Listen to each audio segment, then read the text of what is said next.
Good evening, dear students. So in this video we will just discuss about the chapter measurements. So I'm just going to give an introduction about the chapter. What is the need for measurements in our everyday life? So measurements plays a very vital part in our day-to-day life.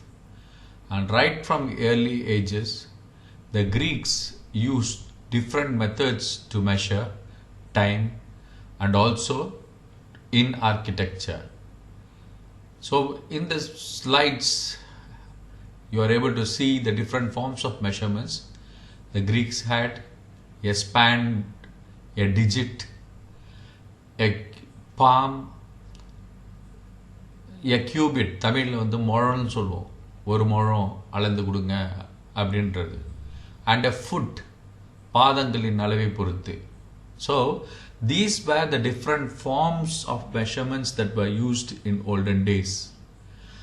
But as time passed by, there needed to be a standard form of measurements. The need for a standard form of measurements was felt, and devices that you find on the screen were invented. The ruler to measure length and calipers to measure smaller values. As you see in the picture, right from ancient times, these devices were in use, and they were used to fulfill the different requirements that man had. Maybe to measure the smaller hole, the depth of the hole, the breadth of the hole, and on the picture you see a spark plug, the gap between the plug. And this device that you see on screen is a micrometer. We call it a screw gauge. And this screw gauge is used to measure smaller thickness of wires. So these devices were used for the various requirements that man had. Micrometers are used to measure the depth of objects, the diameter of objects. The diameter of small holes can be measured using hole gauges. And like this, man made devices depending upon his requirements. Physical quantities were formulated, and a physical property that can be measured and described by a number is called a physical quantity. Physical quantity can be classified into fundamental quantities and derived quantities. Fundamental quantities do not depend on any other quantities, but derived quantities depend on the fundamental quantities. Units of measurements were developed like meter, kilogram, second, Fahrenheit, and it was used. And different systems of units were formulated. The CGS system of units, the MKS system of units, the FPF system of units, which use different standard units for measurements. Later on, a common method of measurements was formulated, which we call it the SI system of measurements.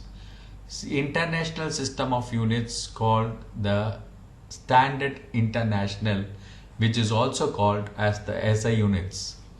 There are 7 fundamental units which has been derived under SI units: length, mass, time, temperature, electric current, luminous intensity, and amount of substance.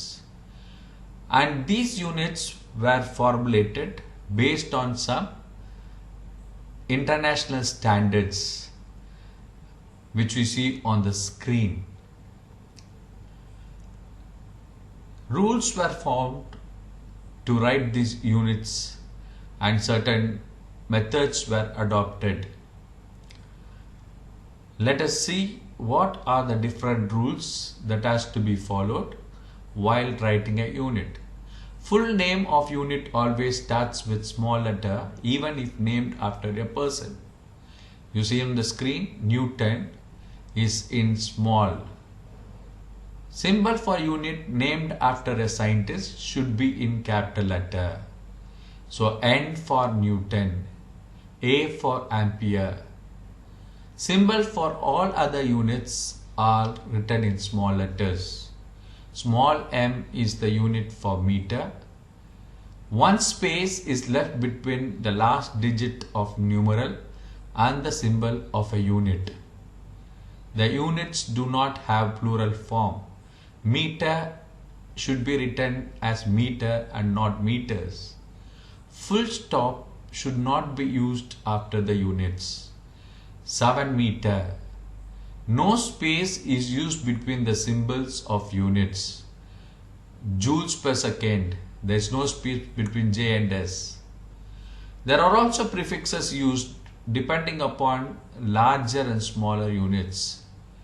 So on the screen we have some common usage of SI prefixes like milliampere, microvolt, nanosecond. And where are these units put into use? Measurement of bacteria is measurement in microns. Molecules are measured in nanometers. Atoms are measured in Armstrong units. The nucleus of atoms are measured in Fermi. The distance between the planets and the sun or the galaxies are measured in astronomical units like light year. And the largest distance outside the solar system can be measured by a unit called parsec. Just to recollect something that we have already learnt in 7th standard. In 7th standard we learnt about finding volume of regular objects, regular shapes, solid forms, and we use formulas to find out the volume of a regular object like cone, cube, cuboid. But volume of irregular shapes like area of a irregular shaped leaf was found using a graph paper. Different methods were adopted doing it. Volume of liquids can be found out using standard measures like conical flask, burette, and so on. Right on the picture we find standard measures like burette, measuring jar, conical flask, beaker, and so on. An irregular shaped object like a stone can be measured. Volume of an irregular shaped object like a stone can be measured using a measuring jar.